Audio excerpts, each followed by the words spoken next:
सर्वसामान्य लोकांना एक प्रकारचा धक्का बसला आहे.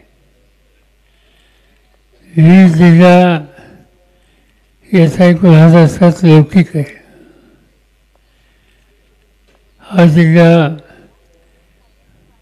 मी अनेक वर्षांपासून या त्या निमित्तानं जिल्ह्याशी संबंधित आहे.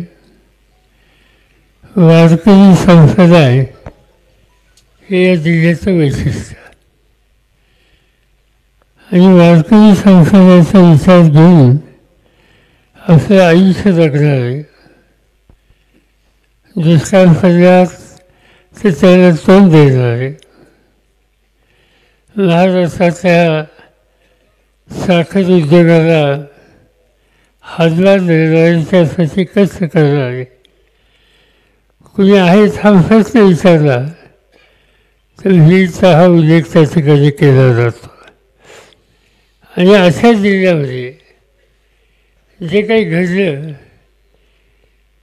हे कुणाला न फसणारं न सोचणारं अतिशय चमत्कारिक अशा प्रकारचं आहे. त्या तरुण सरपंचाची हत्या झाली. 15 वर्ष लोकांच्या पाठीमागं त्या पदावर बसण्याचं काम त्यांनी केलं. 15 वर्ष ज्याची निवड झाली त्याचा अर्थ लोकांच्या दैनंदिन सुखदुःखाशी संयम होणारा, वादविवादापासून दूर राहणारा असा हा तरुण कर्तव्यगार लोकप्रतिनिधी म्हणून तुमच्या गावामध्ये काम करतोय. जे काही घडलं त्याच्यात त्याचा काहीच संबंध नसताना कुणी येऊन कुणाला दमदाटी दिली, कुणाला मारहाण केली आणि त्याच्याबद्दलची तक्रार आल्याच्या नंतर त्याची चौकशी ही करण्याची भूमिका घेतली. आणि ती चौकशी का करतो म्हणून कुणी बाहेर यायचं, व्यक्तिगत हल्ला करतो आणि शेवटी तो हल्ला हत्येभरून जातो. हे चित्र अतिशय गंभीर अशा प्रकारचं आहे. याची नोंद ही राज्य आणि केंद्र सरकारला घ्यावीच लागेल. लोकसभेचं अधिवेशन काल संपलं आणि गेले 2-4 दिवस आम्ही बघतो तुमचे प्रतिनिधी बजरंग सोनवणे असतील, शिव तळके असतील आणि जे कोणी तिथं खासदार महाराष्ट्राचे आहेत त्यांनी हा प्रश्न उचलून धरला. गृहमंत्र्यांना भेटले, पार्लमेंटमध्ये यांनी स्वतः हा प्रश्न त्या ठिकाणी मांडला आणि इथं न्याय द्या या प्रकारचा आग्रह बजरंग सोनवणे आणि त्यांच्या सगळ्या सहकाऱ्यांनी देशाच्या लोकसभेमध्ये मांडला. त्यांचं भाषण मी ऐकत होतो. मी काही त्यांच्या सभागृहात नाही आहे पण ऐकत होतो. समग्र ते जे काही सांगत होतं ते ऐकायच्या नंतर स्थगित झालं. या देशाच्या राज्यात काय चाललं आहे अशा प्रकारचे प्रश्न नंतर लोक विचारायला लागले. हे दुखणं जिथं मांडायला हवं आहे तिथं मांडलं. त्यांनी एकच गोष्ट सांगितली की सुसंवाद याच्या खोलात गेलं पाहिजे आणि यांचे सगळे सुसंवाद कोणाकोणाशी झाले, तो टेलिफोनवर असेल आणखीन कशावर असेल, ते सगळे त्याची जी काही माहिती आहे ती काढली पाहिजे, त्याच्या खोलात गेलं पाहिजे आणि त्यामधून वस्तुस्थिती ही सगळ्यांच्या समोर ही येईल. हा आग्रह बजरंग सोनवणे, लडके, बाकीच्या सगळ्या सहकार्यांनी देशाच्या पार्लमेंटमध्ये केला आणि नेमकं हेच काम विधानसभेमध्ये वीरचे आमदार क्षीरसागर त्यांनी मांडला. तुमचे जितेंद्र आव्हाड त्यांनी सुद्धा हा प्रश्न त्या ठिकाणी मांडला. त्यांनी हा कधी विचार केला नाही, ते कोणत्या समाजाचे हा विचार केला नाही. अन्याय होतो आहे, अन्याय झाला आहे आणि त्या अन्याय झालेल्यावर जे कोणी जबाबदार असतील त्याचं दुखणं त्यांनी त्या ठिकाणी मांडण्याचा प्रयत्न केला. मी स्वतः थोडीवर माहिती घेतली व त्याच्यामध्ये सोलंके काही बोलले, आणखीही काही लोक बोलले. एक या जिल्ह्याच्या लोकप्रतिनिधी, शेजारच्या जिल्ह्याच्या लोकप्रतिनिधी हा प्रश्न महाराष्ट्राच्या विधानसभेमध्ये सुद्धा मांडला आणि मुख्यमंत्र्यांनी काही आश्वासनं दिली.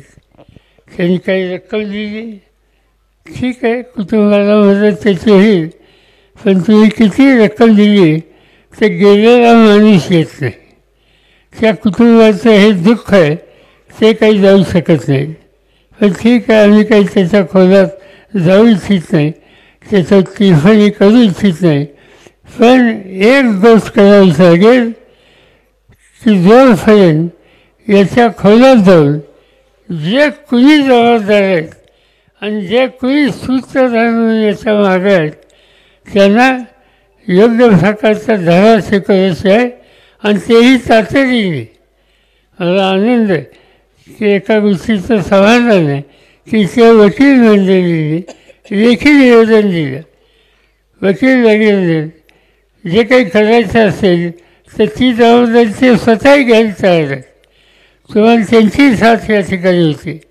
आणि केंद्र सरकार, राज्य सरकार, लोकप्रतिनिधी, वकील मंडळी आणि या जिल्ह्याचे आजूबाजूचे अनेक लोक तुमच्या हितचिंतक म्हणून या प्रश्नाकडं गावकऱ्यांच्या आणि या कुटुंबियांच्या मागे आहे. मी एवढंच तुम्हाला सांगेन की एक प्रकारचं दहशतीचं वातावरण आहे, कृपा करा आणि त्या दहशतीच्यातून बाहेर पडा. याला आपण सगळे मिळून तोंड देऊ. एकदा आपण सगळ्यांनी सामुदायिक प्रयत्नाची भूमिका घेतल्याच्या नंतर कुणी आपल्याला अडू शकत नाही.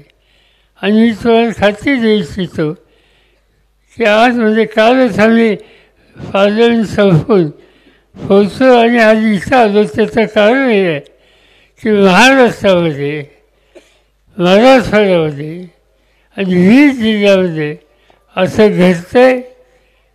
ही गोष्ट आम्हा कोणाला न शोभणारी आहे. याच्यातून न्याय हा दिलाच पाहिजे. जे दुःखी आहेत त्यांच्या दुःखाशी ते एकटे नाहीत, आपण सगळे आहोत हे वातावरण केलंच पाहिजे.